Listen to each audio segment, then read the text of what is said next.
Oh, good morning. Good morning. I mean, Lori, I'm already starting with such joy. We've had a great, I don't know, start of the day. We're very excited for you folks. I hope you're as excited as we are. But for our new folks, hello, my name is Sadie Uribe. Now, Sadie, we don't see your screen, by the way. Did you want us to be seeing Oh your no, screen? you don't see my screen? No, Oh but if we no. don't, we'll work with it because everybody that's a frequent flyer already knows what it is. But I just wanted you to know in case that's an option. Oh, well, let's see. We're going to retry this again. This is what happens, folks. We get so technology advanced that we get ahead of our technology. I got everything so ready that the life said, no, you're too ready for this, presentation today. How does that look, Lori? Are we It looks beautiful. Take it away, Sadie. Well, on that note, hello, my name is Sadie Ariba, and I am the media producer for the Los Angeles Regional SBDC Network. The SBDC is a national program with over 1,000 locations across the country, helping to stimulate economic growth through business advising and development. We offer no-cost services to the local businesses through funding provided by the U.S. Small Business Administration, SBA, and from the California Governor's Office of Business and Economic Development, GoBiz. The Los Angeles Regional Small Business Development Center network serves small businesses throughout Los Angeles, Santa Barbara, and Ventura counties. What do we do? Well, we offer no-cost business advising, meaning that you can meet one-on-one via phone or Zoom to address your specific needs and challenges. And we also offer virtual training and amazing programs such as this show to help and adapt and grow your business. So on that note, officially done sharing. I get to see your beautiful face, Lori. Tell me, how are we? What are we doing today? We are doing great. We are absolutely doing great. And I have to say, you always give me a smile, Sadie, because you give that intro with such an upbeat. It's like I see it almost being a song someday. Like someday you can come on and sing it. It's just incredible on that. We'll have a musical episode of, Small Biz Talk. You'll be singing over at your place, Julie Andrews style. I'll do my thing, and everyone can ask their questions in song. Well, you know what? If Emma's out there, I don't know if she's in the audience, a shout out, and we should get Emma to come on again. She made a little small biz, like what would you call it, Emma? If you're out there, it was like like a little song, like an intro song, and it was hilarious. You know what? We're gonna have to get Emma to come on again and do that because that was pretty funny. That was some time ago, and I'm just remembering it out there. So I have to get Emma back on to embarrass her. And no, she actually did a great job. Okay, guys, let's get going today. So my upcoming classes, I also finally got around scheduling for November. I'm going to say it again, guys. Where did October go? It's November. Can't believe it. Do jump in the financial literacy series, especially if you don't know your numbers. And we're going to talk about that in just a little bit. Let's talk about upcoming shows. So next week, you love it, you do it. I got an Ask Lori Anything, which Sadie calls AMA, Ask Me Anything. So ask Lori anything. So as far as what we're going to talk about, I don't know. That's the coolest thing. You guys know. You decide the topic. And so I did a shout out to Sadie. And what we're going to do is, you can always email me questions and you can send the information on any questions. We're going to make it even easier. Okay. So here's the deal in the chat, and Sadie's going to collect it and get it to me. If you got a topic you want to discuss, a question, you could say a couple words. Let's discuss this. Need some motivation. My favorite thing is finance, talking about are you profitable, legal structures, what you should consider informing illegal structures, and taxation. Those are my three things. I'm not the warm, fuzzy Instagram take a picture person, but that would be fun to talk about too. I can be that person if need be. But basically, we're going to just go as long as we go. All topics are up for discussion, and you are going to decide what we are going to talk about. Then, November 6th, we have Elaine Rodriguez come on, and you'll frequent flyers. You've been here sometime. You remember having Elaine come on. She is, you could see from all the titles of things, she is heavily involved in what I call the world of entrepreneurship. She's heavily involved in it. I love to have her on every once in a while and just say, hey, what's happening in the world of entrepreneurship? What kind of companies are you seeing starting? She's got a heavy tech background as well. What's happening in tech? What's happening in funding? She also is highly involved in the community startups and any kind of funding that's going on, wealth of information. So I'm going to have her come back on and tell us what is happening in the world of entrepreneurship. Okay, guys, next week you're going to hear a lot from me. I'm going to be talking for the whole time. So I'm going to make it limited today, but this is what I want to communicate. I say this every single week. So here, let me give you a classic example yesterday. Talking to a new client at the SBDC, she's thinking of doing a big, huge investment in a retail store, et cetera, had done online. And, I questioned her about, well, where are the numbers? Are you sure you're even making money? And she's like, oh, yeah, I've been making money. And she kept telling me her revenue. I go, no, no, no, that's your revenue. That's your sales. That's not how much money you're making. And I hear it all the time. The sentence is, I made this much money, and they give me their revenue or sales number. I finally, to be clear, I said, okay, so you sold this amount. Is all that money in your bank account? Did you have all that money? And she's like, no, I had to buy the product, and I knew this. I was trying to get it through her that the revenue is not the money you make. And when we use words like that, we are distorting the reality of our financial position. Okay. The net income, so you got to walk down this long road, guys. You got to make a sale. Then you got to pay the cost of goods. Then you got to pay the overhead expenses. Oh, and if you're working out of your home and using my computer and you say, oh, those are free. No. When I look at business financials, when I look at forecast starting or ongoing, current, or what have you, here's the rule I follow. If you touch it, it's a cost. If you do it, it's a cost. The reason being is if you do a forecast where you go, well, I'm doing the labor, but it doesn't count. It's, just me doing it. Oh, and I'm using my own computer and I'm working out of my home and none of those costs really count. I guarantee 30 years at this game, guys, you will build a company that cannot afford to pay you, cannot afford to buy a computer, and cannot afford to work anywhere else but your home because you are setting up a structure, a cost structure. This is how much I'm selling it for. This is how much it costs. This is my overhead that is based on things being for free that are not. Okay. So if you're doing website design for your company, you got to put in not how much, oh, I'm a CEO, I make this money, but how much you would pay somebody to do that activity. And then you put it into the numbers so you understand how much you're really being made and you put a price to your labor. So my end of this is net income, not revenue, buys a quart of milk. Because one of the sayings I'm famous for, I should say, is that, okay, great business model. Love the idea. Can you buy a quart of milk with that? And at the end of the day, guys, you gotta buy a quart of milk. Okay, let's get to today's show. Very, very excited to have Belinda Elsworth on our show today.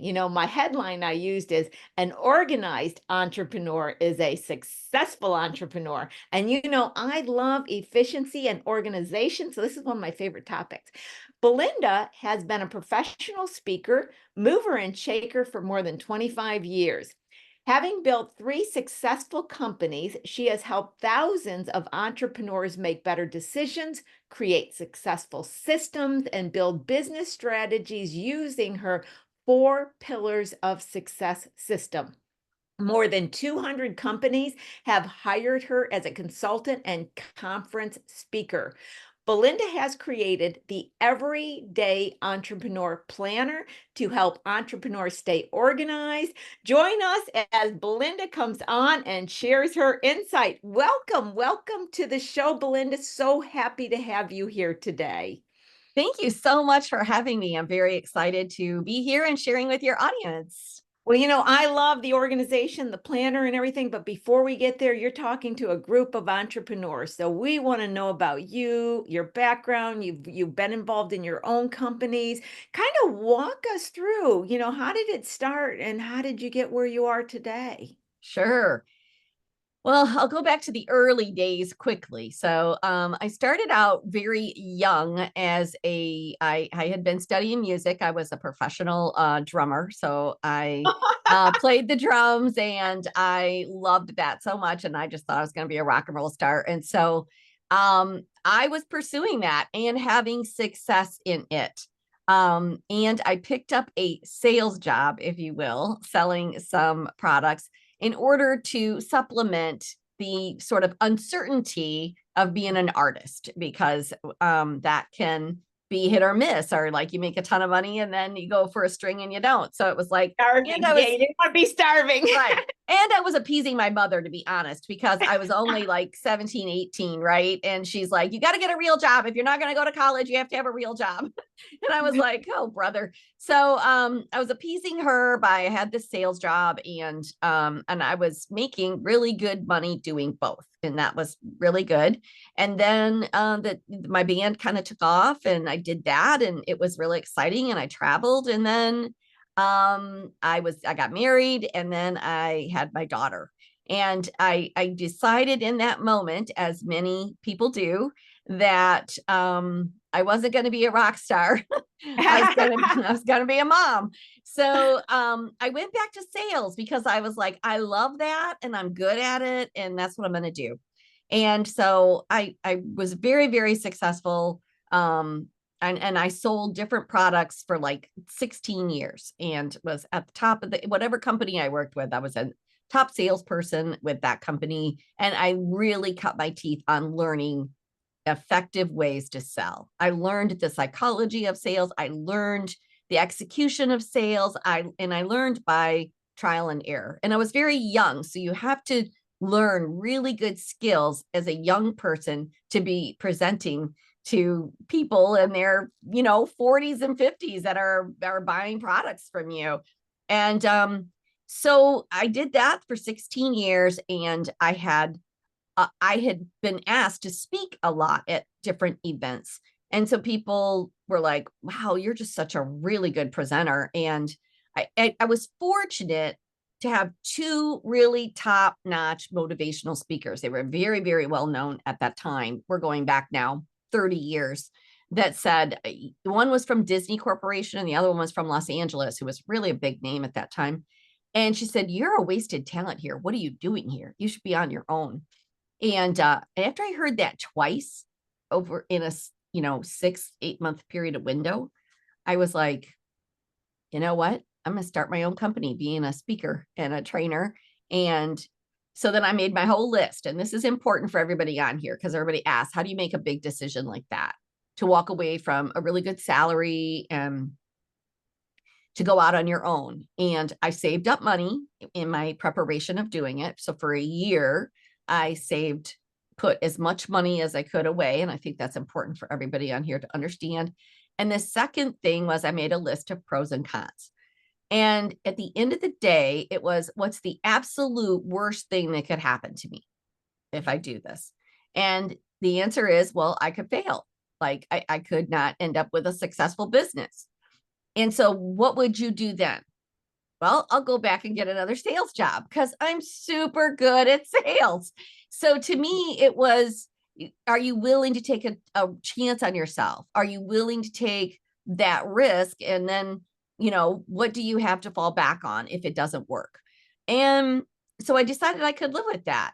But I also want to make sure that everybody knows, for a year, I banked. I lived like I was poor and banked as much of that income. So if people are working a regular 9 to 5 and they're trying a side hustle that they would love to become their permanent job as entrepreneurship, and having their own business, I highly recommend having minimum 6 months worth of your bills in a savings account. And if you can have more than that, that's even better. So I did that. Yeah, there is so much I want to unpack there, Belinda. I want to first just say, and I mean this sincerely, thank you for the words that you said, because I deal with it every day, where I am trying to tell people that passion is not what helps to make you successful. Passion gets you out of bed in the morning. That's all it does. I tell people, passion gets you out. And I have so many entrepreneurs that have caught up into this entrepreneurship craze that thinks you just jump off the cliff and it's all going to happen. And I even had somebody talk to me yesterday where I was like going, well, you got $30,000 in credit bills. And she said, I thought if I was passionate about it, I could just make it work. It's, you got to be sensible. It's because I see the numbers all the time. I'm Mhm. more exposed to this. Sure. And the other thing I have to say before I send it back to you is, believe it or not, I know my expertise are finance, tax, and legal structures, but we have a similar background. I started in sales. I spent my first part of my career in sales, and it was at a very young age. And I think it's the best skill because we It are is. always selling ourselves, our ideas, our thoughts, our desires. We are always selling. But I love the responsible, realistic words of approach that you just said about entrepreneurship, and I don't hear them enough. Well, thanks. So that's what I did. And then so then once I made that decision, then I got to work. And you can't just hope it's going to happen. There's a tremendous amount of but I was pretty self-disciplined because I had been in sales, Yeah, for a long time. And so I knew what it took to make lead calls. I knew what it took to follow a lead. I knew what it took to network, and that is what I did. And I just really started to build a network. I started doing these small seminars on my own, and inviting people. And then they grew, and the whole thing that just grew. So within about, gosh, I would say 6 months, I was making money, and I had paid off the debt that I did put on. I went, somebody said, first time I spoke, they're like, oh my gosh, do you have this on like recorded that we can buy? And I was like, what? Like I wasn't completely immersed in what I needed to be doing as a speaker, which I'm glad, because what if I would have wasted all that time making all that stuff? So then I was like, okay, so I already had my program. I knew people liked it. Then I went into a recording studio and I recorded it, and then I had it printed on cassette tapes back then. And then that I charged it, and before that bill was due in a month, and that was my goal. Like, can I sell this? And then reordered, and it was just exciting. So we were off and running, and it really was it just was, don't look it. I never really looked back. I'm not going to say that I didn't have ups and downs and bumps in the road. And certainly specific years were challenging and hard. But instead of saying, oh my gosh, it was just like, okay, how do we get through this? How do we get through this? yeah, And that's what I've continued to do. Interesting enough, I've always kind of had, speaking has always been my main source of income and my main part of my business. At one point in time, I had about 8 employees that worked here.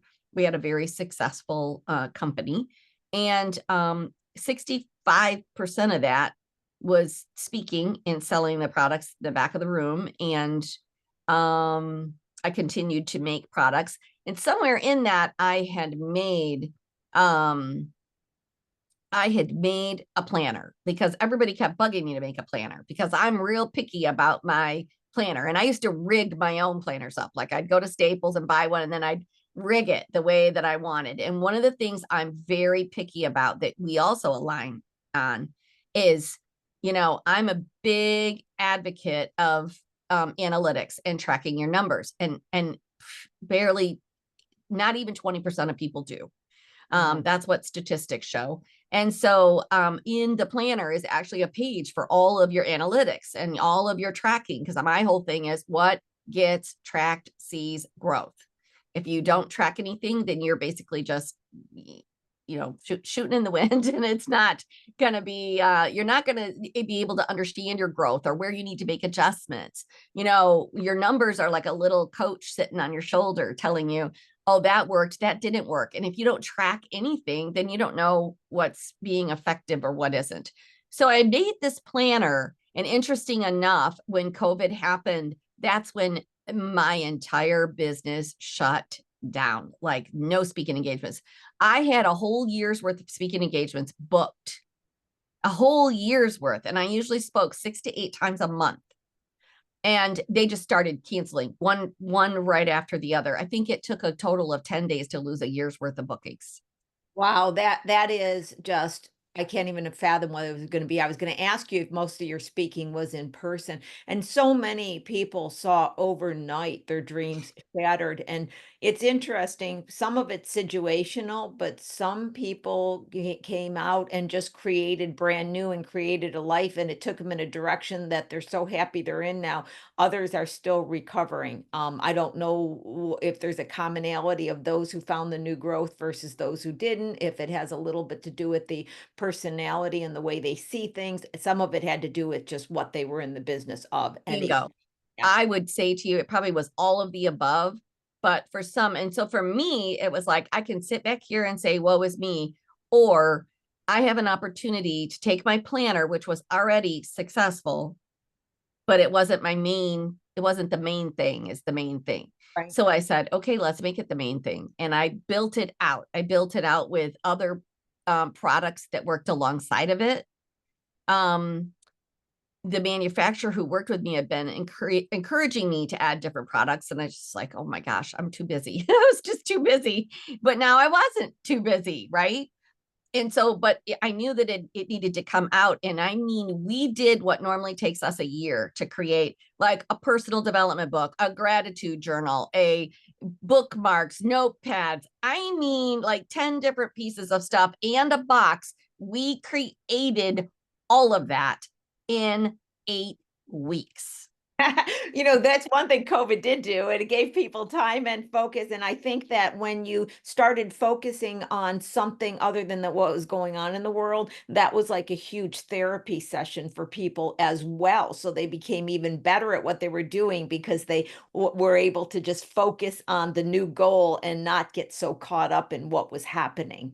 Bingo. And the other thing that I can say is I started using this gratitude journal because I did all kinds of research on gratitude journals about what they actually do for you, but I wasn't using it myself. I'm just being honest. But COVID, I started using it every day. And I honestly, that's what saved me every day. What's working for me today, not what isn't working, not what's going wrong, not like every day. What am I grateful for? What's working? What am I grateful for? What's working? And I just literally stayed focused on that and stayed focused on the work I needed to do. And that year, we did not even have a drop in sales that first year. Like Wow. we sold just as much as we had as if I had been on the road all that time. And now the planner is my number one resource of income. Okay. And then Oh, so with that, let's and I wanted one thing I wanted to add when you're talking about analytics, and you might recall somebody who's been dead a long time, but Peter Drucker, the old oh management. yeah, I figured you would know what I'm talking about. He used to always say, if you don't monitor it, you can't manage it. And from a business perspective, I always hold on to that. So I was thinking that, and you know what, your planner. So just to go this again, we have an age similarity. You know whose name I think of is Stephen Covey. I think he had a whole bunch of planning, if I recall correctly. So tell us, first of all, explain: is this a physical planner? Is it a technology planner? Walk us through this product and help us understand what it is and what it does. sure. So and I'm on a green screen just for anybody that cares. So that's green this year. And Okay. I hesitated in making it any part of it green because but I thought if I went with a different shade of green, I even tested blouses on here that it would still come through. It did not. So this is the planner. It's 7.5 by 10. And it has your regular, your month at a glance calendar, and it has your weeks at a glance. And I do my week at a glance a little bit different, and I can talk about that. But here's what makes it different than being a calendar. So when I say it's a planner, for one thing, to me, the most important thing that you can do, and I say this with because I know it and because I've taught it for 35 years, but also this last year and a half or whatever, I decided I need some new speeches to do, right? So I just started picking like random speeches, like how do you be more productive? Top 10 ways. I chat GPT. What are 10 ways to be more productive? What are 10 ways to be more disciplined? What are 10 ways to be more, enthusiastic or passionate or whatever? So I did 26 of these. So just think about that. 26 different how to be's, 10 top 10s. And every single one of them, not 80% or 90, 100% in the top 10 was you have to set a goal. So, I mean, I've been teaching goal setting forever. Like, goal setting is the most important thing. But think about that. To be all of those things, like, what's one of the criteria? You have to have goals. Because otherwise you're just random acts get random results. You have to be intentional about what you really want. So I'm big on goals in here. We have your annual goals, then your quarterly goals, your monthly goals, your weekly goals, and your daily goal. What is your main thing today? And so we really help you then not just only set your goals effectively, but we help you stay with them, keeping them in front of you and achieving them by the end of the year. I have had people send me testimonials that their business has increased by 100%, 200% since using the planner. And the main reason is because a lot of people, the hardest thing about being self-employed is nobody's telling you what to do. You got to get up every single day and you have to choose what to do. Sometimes that comes natural for people, and for other people, it doesn't. It's a learned behavior and they don't even know where to start sometimes. And so the planner is designed, even especially in the day, like our day at a glance is, here's your schedule at top. Here's your main goal of the day. Here are your things to do for the day, like written in here. So you're like looking at it going, okay, what things do I need to do to make this one thing today come to pass? And then 3 connect calls. Who are 3 people that I can connect with or network with that could grow my business, take me in a new direction, get me a new customer, like however you want to look at that. And then we have healthy habits tracker at the bottom, which is how much water did you intake? How much did you move today? Because a healthy body is a body with more energy, which then allows you to be more efficient and work more consistently in your business. So that's what our planner is really about. It has some social media strategies in here, like it has an example of a content calendar, but every single month it's got this 2-page spread that makes you realign with your goals and your why. It has special dates to know. Over here, it's got who you need to connect with. It's got your product focus, like maybe your program focus or product focus for that month. And then it has your lives, like what social media lives, when are you going to do them? What are they about? And then this is all of your analytics. Oh, wow. Okay. So much to unpack on this one. My brain was all over. I am trying to keep them in my head so I don't forget. Okay. So I'm going to make one statement so I don't forget it, but then I'm going to get to where I really want to go. What we're really talking about here is processes. We're talking about processes. And the other thing before I forget, and then we'll unpack each piece is, I always say the true power lies in the questions, not the answers. And what I love, and Sadie, throw this in the chat, how you said, how you were saying, like, how would I achieve this? How would I achieve that? The top 10 things I need to do. All these were great power questions to ask. But before I forget, okay, I don't know about you guys in the audience, but I'm going to speak for myself. The audience, tell me in the chat. I just went through, and I'm into using old words today with you, Belinda. So I'm going to throw out an old word that we don't hear so much, but we used to hear all the time, right? As you were starting to talk about your planner, and I love this about it, just absolutely love this. I went through a paradigm shift. Okay, this is what I think is interesting, and this is what I want the audience to pick up on. So you're sitting here talking about the planner, and it's really got successful things. And then lo and behold, you hold up a physical book. You didn't tell us about a software program. You didn't tell us about technology. And I was like, oh my God, a physical book. This is amazing. And this is the things that I thought. And this is, you get so many entrepreneurs that will say, there's no way you could sell a physical book. Nobody wants that. Everybody wants software, yet your company is showing. So a shout out to entrepreneurs. Don't get caught up in what you believe can and cannot be done because people are telling you, because she just held up a physical planner, not a software program. I also question myself on how much I've lost my ability to plan efficiently since I started using software programs. So can you take that part first? Yes, 100%. So a couple of statistics, and then I will tell you that what we have done this year.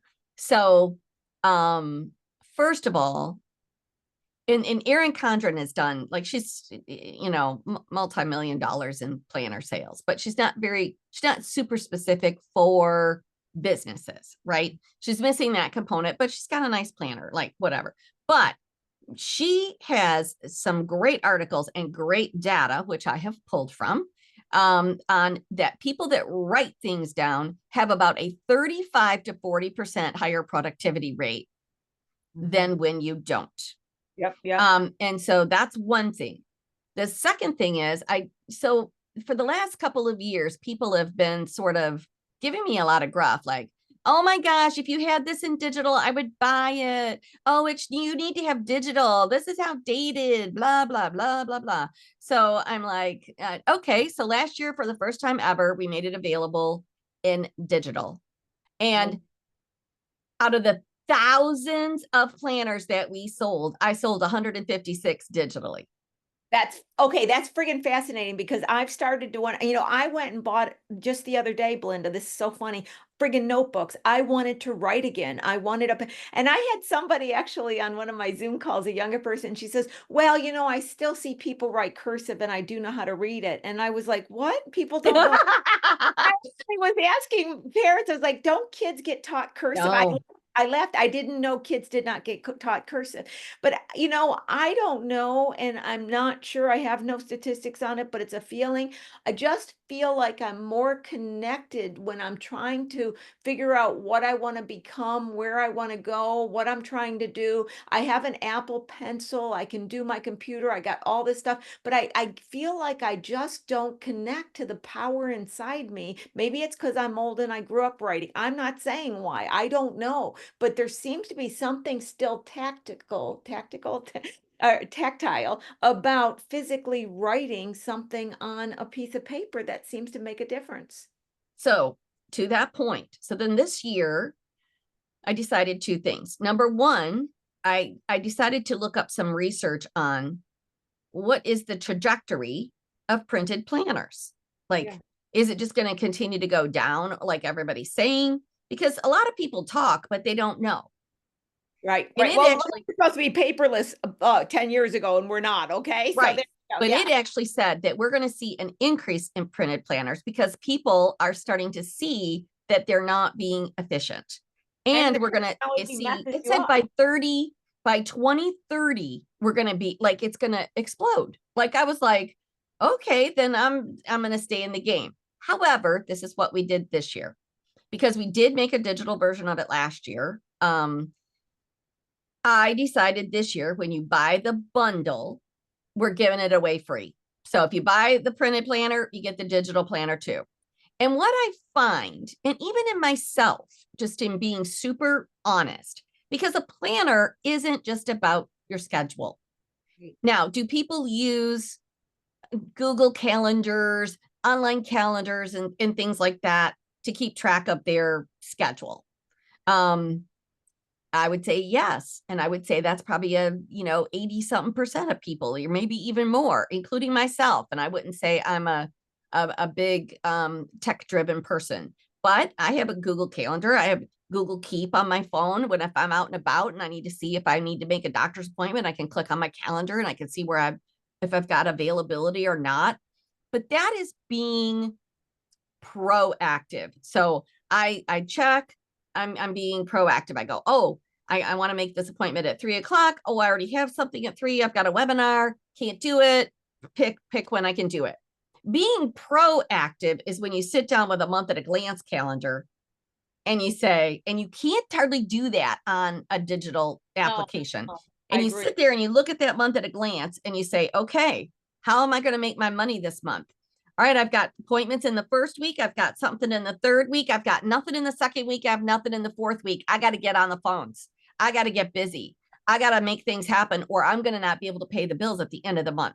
And so when you are proactive versus reactive, that's when magic starts to really, really happen.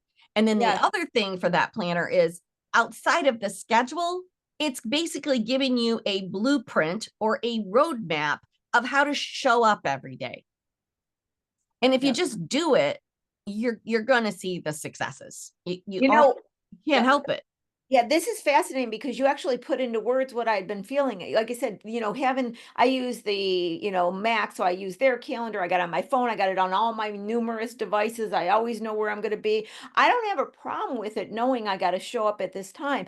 I have a problem seeing, like going, well, am I getting there? Can I fit everything in? What am I missing? And you're right, because it's when I wanted to sit down and I wanted to make just a brainstorming list and clean it up later and put it in there. It's the planning aspect of it. And before I forget on this one, I want to go back to the word goals. And I completely, first of all, I'm saying I agree, because I believe that you use intent to plan a life. A life just doesn't happen. Use intent. I'm such a firm believer in that, Belinda. But you know what's so funny? I personally have gotten where, because of overuse, I hate the word goals. It's been shoved down people's throats so much. And so I think there's an understanding in what does the word goal mean? Can we like go into the word goal? Because I think it's one of those that has just gotten where people do it without thinking anymore. It's like they go brain, I gotta write my goal, and they go brain dead, which is the opposite. Oh, look at my camera just made me go away.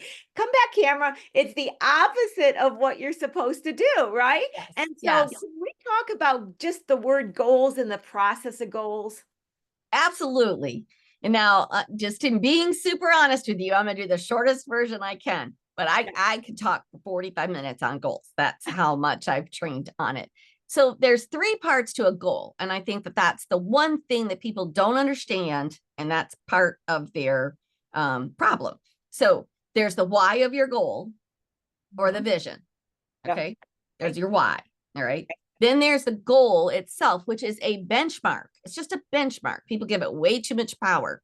And then there's the third part, which is the execution plan or the plan of action. So the first thing is, why do I want this? That's the fire in your belly. That's the passion that you talked about. That's the thing that can get you out of bed, right? It's kind of like, okay, that's my why. All right, what is the goal? What are the benchmarks that I'm going to need to set for myself in order to see that come to pass? Okay, that's the benchmarks. Then you can say, I'm just going to use an example. Okay, I want to add a patio onto my back porch. I'm just making this up because it's probably even more than this, but all right. And I need $5,000. Okay, so what am I going to need to sell a month? Like I make my commission. What am I going to need to sell? Like you said, what you sell and your revenue is not what you make, but what do I need to sell? Okay, let's just pretend for 6 months I need to sell $5,000 a month. Okay, so now I say I'm going to sell $5,000 a month. Lots of people get to this place and then they just hope it happens. Right. They don't change any behavior. They don't do anything differently. And then they just say, okay, well, at the end of the month, dang, that didn't happen. Like I've worked with a lot of companies that want to do $1 million in sales and they'll be at 780, 560, and they never can change it. I'm like, you've got to come up with a plan of action on how you are going to change that. Like, what is that going to require a month? Well, it's going to require $100,000 a month. That's $25,000 a week. That is how much a day? How much do you need to sell a day? You need to sell about $3,300 a day to sell $100,000. So then you start to say, okay, what action steps could I take to sell $3,300 today?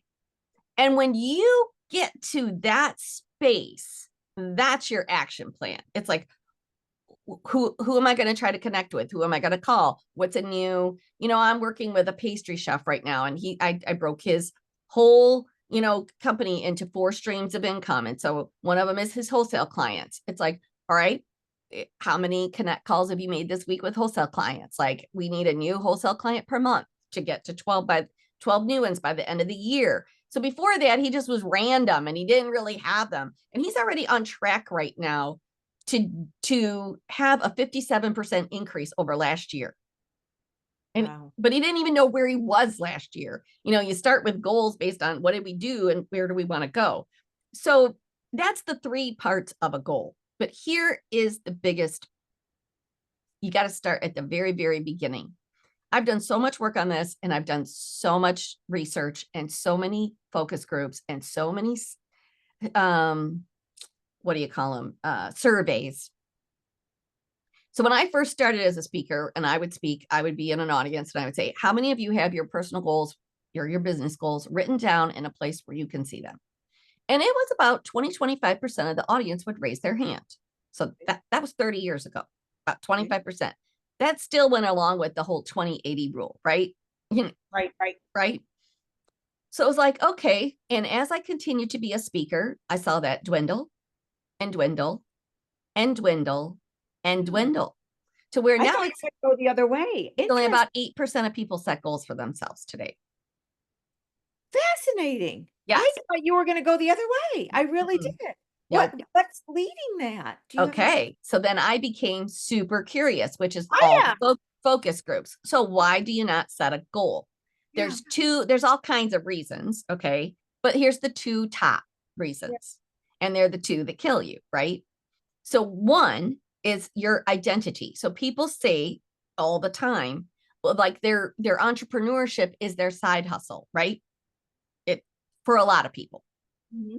So this is what they say. Well, I just do this part-time. So I don't really need a big ostentatious goal. I don't need to have a goal because it's just a side gig for me. It's just a side hustle for me. So I don't care if it's a hobby for you. It should be the best hobby you can be. How can I be the best at this hobby? I mean, if you were going to be in the choir, you'd have to go to practice and you'd have to sing and you'd have to participate. Like you wouldn't just like say, I'm only going to come to choir whenever the heck I feel like it and hope to be at the year-end recital. You know what I mean? Like you got to show up. So that's one thing. This is the bigger one. Okay. Why do you not set goals? And this has really been in the last, I'll say 8 years. It's really big. If I never set a goal, then I've never failed. I knew you were going to say, wow, And this number is two, there's another piece to it, which is fascinating. And no one, this is the worst part of it. And no one has any expectations of me. That's sad. It's so sad. So I'm like, that's why I started teaching these benchmarks. So like I teach this analogy about goals. It's silly, but it's so true. So like every single one of us has used a GPS, right? Every one of us. Like you have to really not have any technology skills to not use a GPS, right? And so we get in and the GPS is smart. In fact, they just get smarter and smarter and smarter and smarter. Like they're so intuitive. They can tell you in time, like in real time, like there's traffic, there's an accident, whatever.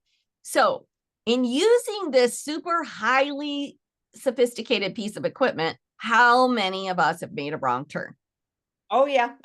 Down a dirt road on a dead end street.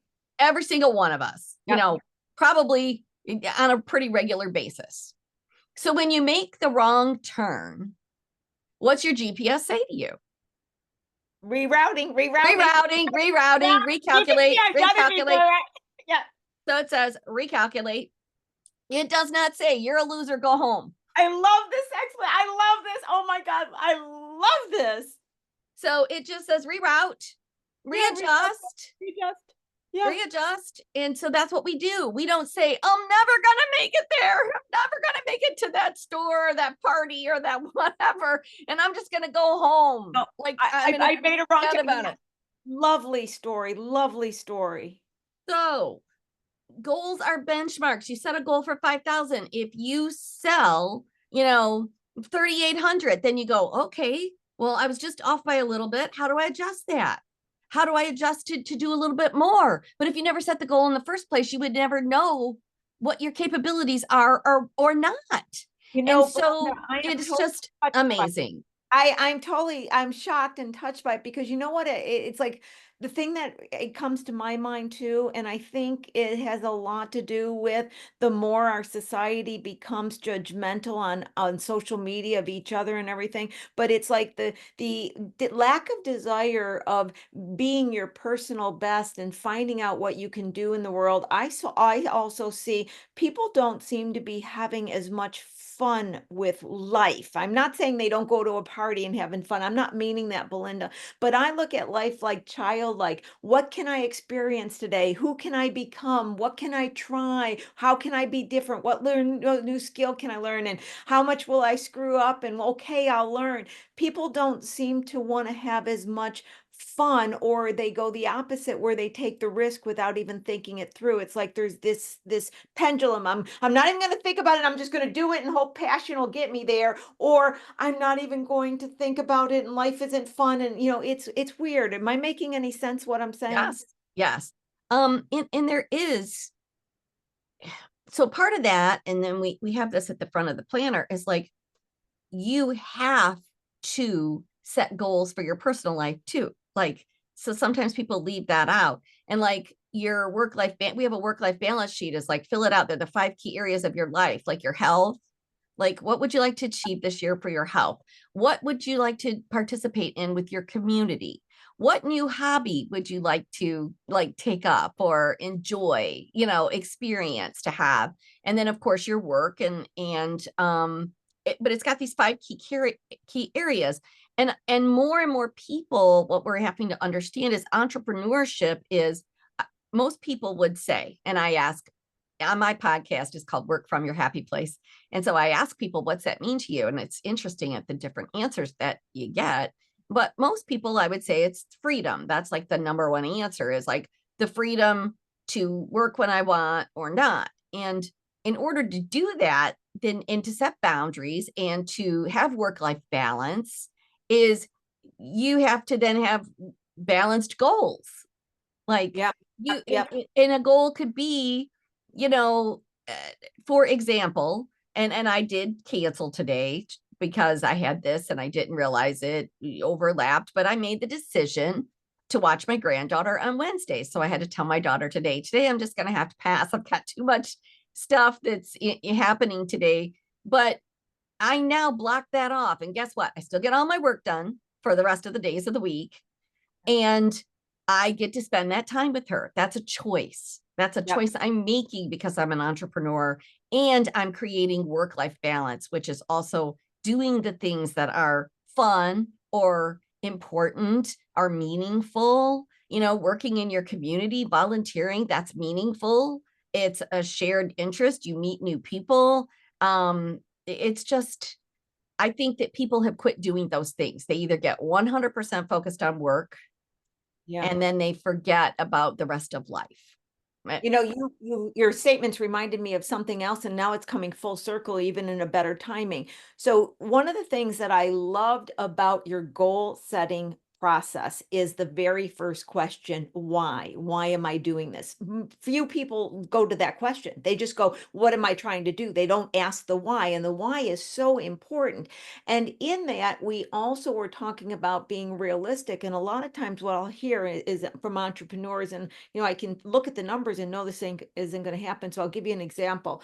So a couple said, we're going to start this whole new store because we want to spend more time with our kids, and we're hoping that the husband can quit his very high paying job, and they're going to both work in this store and have more. I said, that's not going to happen. If you want more time with your kids, you need to downsize what you have currently and require less income. Starting this store is not going to do it. Well, of course, 5 years later, he's still working. She's working in the store. The kids are at the babysitter all the time. I think sometimes the why you're doing the entrepreneurship and saying, is it because you want more time? Is it because you want to be a creator? It doesn't have to be more time. It can be, I want to invent. I want to have this experience. I want to know what this is like. But knowing why you're wanting to start this business in the first place, what you're wanting to experience before you figure out what you're doing in business, I think is key. And I think it feeds into what you're talking about. Absolutely. And the why. So like I said, if you hit your goal is 5,000 and you only do 3,800, if you have a strong why, you will say, that's okay. I got close. Now Yep. I'm just going to keep moving. But if you don't have a why, you will make excuses for why you didn't hit 5,000 and why you aren't able to hit 5,000. You know what? You'll settle. I'm okay with 3,800. You know what? I just don't know enough people. I don't live in the right area. I don't have enough of the connections. You start to make excuses because you don't have the fire that's driving you. Like, no, like, and I'm not saying I'm a materialistic person, although every single one of us have material things in our lives that we want to have, and that includes experiences. But I have found over the years that having something tangible that this year, this is my goal for this year. I remember one year it was, all right, I want to pay to take the whole entire family, my children and my grandkids and my husband, and we're going to go to Disney. Um, and so I started saying, okay, so you can't just say, oh, I'd like to go to Disney. I started looking up what house would we rent? Like, what's a house that would fit all of us in with the right amount of bedrooms and a pool? All right, what's that going to cost? Okay, it's going to cost that. How much will it be for all of us to fly? How much will it be for all the tickets? So when I had a tangible price on that, then I was like, okay, here is the goal. And that goal was to make over and above what my business expenses were, right?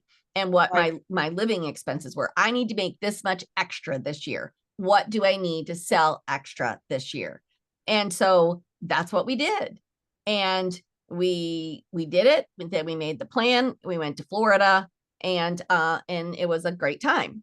But it kept me going all year long, because I'm like, no, is that trip still important to me? Yes. Do I envision, like, vision is also sitting when you have that why. It's meditating and seeing yourself in it, like picturing all of you in Disney World and the grandkids and how much fun they're going to have, and in that whole experience. And that's your fire in your belly that gets you up every day and says, no, this is worth it. It's worth it to me. I'm gonna keep going. You know what I found interesting about in your planner, and it really is process to me, and that is, I'm going to bring up another word I've thought of many times throughout this conversation, and that's holistic. You can get into one of these business processes, do a business plan, right? We've been down that road. A lot of times it's just marketing stuff you make up and there's no Yeah, validity to it, and the financials are not. Then you get into these personal things. Well, how much do you want to make and how much do you want to do this? You have taken the business aspect down to not only what are you trying to achieve with your business, why are you trying to achieve it, and what are the steps down to how many calls should you make, how many contacts can you make. You have 4 pillars of success. I can see where you've got it, where you're not only setting the plan, you're taking the action steps, then you got the summary page to overview and see if you're getting there. And you probably know what I mean by NLP, neuro linguistic practitioner, and there's this one series of questions that you do where you set an outcome, you take action, you see if you're getting results, and you change approach if you're not. And that right. is the most guaranteed successful formula I ever heard in my life, because how can you not succeed? You're taking the action, you're getting a direction, you're taking the action, you're seeing if you're going in the right direction, and you're changing. Your process seems to follow that format, and that is pretty cool. And I already got people in the chat going, and Sadie's given the information. How do we get it? How do we get it? So I wanted to make that comment. And as we finish up, please feel free to comment on that. But also, please let us know, in addition to the planner, and I don't know, so I could be asking you something and you say, Belinda, no, but can they hire you for coaching on it? Can they hire you for also hearing speaking on it? Can you kind of give us a whole rundown of what somebody listening to you today says, oh my God, I want to know more? How do they work with you? Sure. So I do want to say that, but then before we close, we never did say what the 4 pillars were. So I just feel like I at least need to say those fast, Please do. or we've been disingenuous. So first of all, we have this bundle. So I bundled everything together this year. It's like a $340 value for $129. And they can do 4 easy payments. Like, we have Shop Pay and we have Sezzle, so they can do that too. They get the planner. Now, there's 3 key areas to be successful. One is the skill sets, like goal setting, time management, schedule, systems, or organization. All of those things are skill sets. Okay. Then we also know that the second piece to that is mindset. If you don't believe you can, if you don't grow your confidence, if you don't grow your self-esteem, like, it doesn't matter how much skill sets I teach you. If you don't believe you can, you won't. And that's just the truth. So the second piece, strong piece we have in there, is this personal development book. And it's not just a journal, it's loaded with prompts, everything to help you in 12 key areas of your life. Dealing with stress, growing in confidence, just so many. That's just a few. So that's the other piece you get. And then the third piece that you get is the gratitude journal, because you have to have a positive attitude throughout the entire process. Those are the three core pieces. You also get the digital planner, and then you get some extras like markers and bookmarks and post-it notes of top 10 things to do. So that rounds that out. Okay. But here's the extras that you get. Number one is you do go into a private Facebook group where when you buy that bundle, where you get to ask questions. I will be in there training. That's just part of what you get. You don't have to pay any extra for that. We also have a 2-day summit that is 8 dynamic speakers that teach on all kinds of different topics. That is available to all the people who purchase. They get that ticket free in the spring. We do that because we want to kick off the year really strong. It's like in February. And so they're going to get emails. So that's one thing that they can do that are sort of free for them.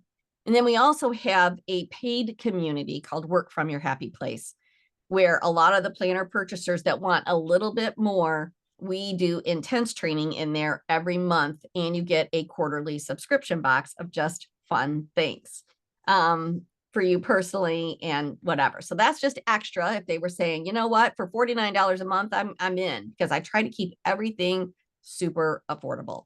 So that's a different option. But the free options are when you buy the bundle, you're going to get access. You're going to start to learn things. You're going to start to get tuned in. Also on my business Facebook page, people can go there, follow. I would love it if everybody went there, followed. But I do a free training every Tuesday night on a different topic. And so that's just free, and it's at 9 p.m. Eastern Standard Time. So that's another free thing. And then, of course, I've got my podcast, which is Work From Your Happy Place, and that's obviously free as well. So lots of free resources, couple of paid resources. But that's how they can sort of learn more, get involved with me and sort of my processes and systems. But that's, and we'd love to have them in any one of those places. But I know for a fact this bundle is priced well. It is going to give them all the tools they need. It's called the Everything I Need to Succeed bundle, and they're going to love it. So that's that. But I love it. Like I said, it comes back. I feel like it's you've taken years and years of experience and wisdom working with people into this. And so to me, it's a well thought out process. It's a support mechanism, and it is a way to identify what you want, why you want it, and then a process of actions to go forth to get it there. And then I come back to one of my favorite words. It's holistic. It's about working in gratitude, working with the universe, working with your mindset, working with your spirit, working with the activities. I can sit there and I can meditate all day that I want to be a famous piano, but if I don't take piano lessons, I can't, So you're bringing that all together with the let me dream, let me get the skills I need to succeed, and let me take the proper actions towards that, and let me understand why I'm doing it in the first place. exactly. Yeah. Beautiful. So, beautiful. thank Any you last so words much. for our audience? Well, let's just go those 4 pillars. So, and I won't be able to go deep dive training on them, but we've covered so much today. And the planner is built on these 4 principles, but they are focus. You have to be focused and intentional about what you want and what you're trying to achieve. So number 1 is focus. Number 2 is commitment. You have to be committed. We get so committed to things that don't matter, and yet we won't commit to our own dreams. Yeah. And you have to be in it to win it. And you're going to have bumps in the road. That's part of it. I always use the analogy, if you worked a 9 to 5 and you went there every day, you would never not have a bad day. We all have bad days at work. You don't have a bad day and look at your coworker as you leave and say, you know what, I'm just not coming back tomorrow. But with our own hopes and dreams, we have a tendency, we have a couple of rough days and we go, this is never going to work. You abandon it so quickly. So the second one is commitment. The third is consistency. And we talked about that all day today. Like that's the day, showing up, action steps, systems, processes. That's all of that, right? Scheduling and systems. That's my two big things. And so that's consistency, is doing it every day, whether it's exciting or not, whether you feel like it or not. That's in with consistency is like things like being dedicated, being, disciplined, like all those things. And then the fourth one is organization. And nobody wants to hear organization, but I will tell you that people's lack of organization is, so I always ask people, what is the one thing you wish you had more of? And so what do you think that answer is? Yeah, I want to get better organized. You hear that all? No, it's time. Everybody says, I wish I had more time. If I had more time, if I had more time. If you're not using time you got, well, I always right. So time is the number one thing, but I will tell you that your lack of organization is the biggest robber of time than anything else, So if you got organized, like you said about notebooks, I'm real big on color, coordinated. So like I have this is a simple little thing. Last tip before we go, but it's like I have notebooks that are different colors, so that when I'm taking notes, like maybe I like to listen to some trainings or webinars, whatever. So then my notes are there. If I want to go back and reference that, it's there. If I have my notes for my staff meeting, that's only in a different colored notebook. And then every single note, staff meeting is there, because we get notebooks and then we just write random stuff in, and then we can never find what we're looking for. So that's just a little teeny organization tip that can be helpful. Thank you for a wonderful, wonderful conversation. The fact that the goal setting has reduced to the degree it did will stay with me all day long. That will stay with me. But this has been such a fascinating and enlightening and needed to have conversation amongst entrepreneurs. I can tell in the chat, everybody got a lot out of it. They got your information. They can go check it out.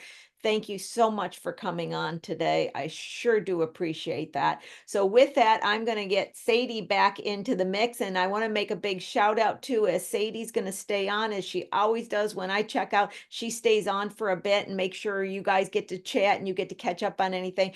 Please, if you got any thoughts you want to talk about next week, put it in the chat. And if not, you can just bring the question on me next week. You don't even have to let me know in advance. It's all about you next week. You're sitting in the host chair. I'm sitting in the guest chair. Okay. That's what next week's all about. So thank you again, Belinda and Sadie. Wasn't that fascinating? I mean, it really brought it back to, I don't remember exactly what it's called, but if you write it, it's almost like where you keep, it's repetitious. So if you're not writing things anymore, well then yeah, that's why we forget, we don't realize. But I was like, I'm like, Belinda, you're right. I'm like, all these things I know, but yes, thank you. Goals, goals. Yeah, that make a life worth living. So with that, I want to thank every single person here today for watching Small Biz Talk with your host, Lori Williams. Thank you for my frequent flyers for being there every week. Tune in next week for Ask Lori Anything. I want some big juicy questions too. Put me on the line like I do to all my guests. So I'm counting on you guys next week to make it fun and ask anything you want. And I will see you next week. Sadie will stay a little bit later, get everything organized for you guys. And Belinda, thank you so much for coming on the show. What a fabulous discussion we had. Thank you for having me, and thanks to all of your guests for their kind words. So thank you. Bye, everybody. Bye.